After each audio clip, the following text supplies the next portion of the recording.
Conflict of interest.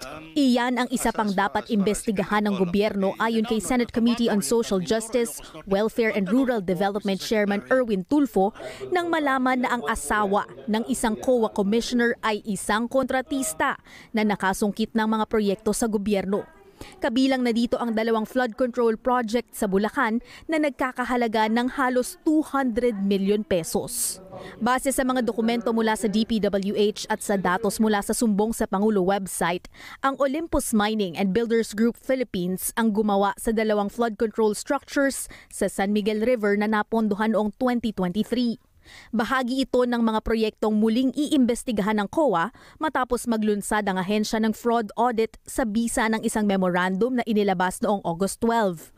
Ang problema, lumalabas sa mga dokumento ng gobyerno na ang asawa ni COA Commissioner Mario Lipana na si Marilu Laurio Lipana ang presidente at general manager ng Olympus. Well, definitely, we have to look into that kasi it's really a conflict of interest, di ba? Isa sa kanila is in the government, tapos sa commission and audit pa, tapos siya contractor. Paano kung substandard? Paano kung ikang ghost? Paano mo iimbestigahan yung asawa mo yun? Kung hindi niya nagawa, o iimbestigahan siya ng asawa niya.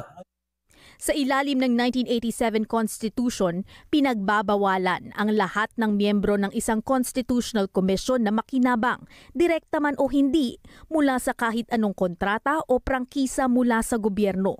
Sa ilalim naman ng Republic Act No. 6713 o ang Code of Conduct and Ethical Standards for Public Officials and Employees, ang lahat ng kawani ng pamahalaan ay hindi dapat magkaroon ng financial o material interest sa kahit anong transaksyon na sumasailalim sa kanilang pag-aproba.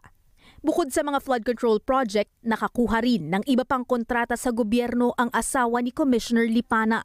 Para kay dating COA Commissioner Heidi Mendoza, maliwanag na may conflict of interest ang milyong-milyong halaga ng mga kontrata.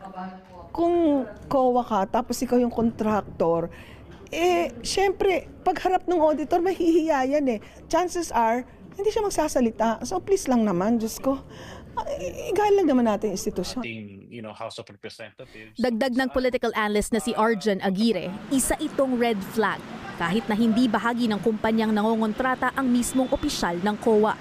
Ang COA kasi isa siya sa constitutional commission na kung saan ang trabaho niya talaga ay siguraduhin na ang mga gastos ng taxpayers' money ay no-audit na maayos or na-account na maayos. Ang issue dyan is hanggang saan mo kayang protektahan ang interes ng pamilya mo at yung interes ng bayan.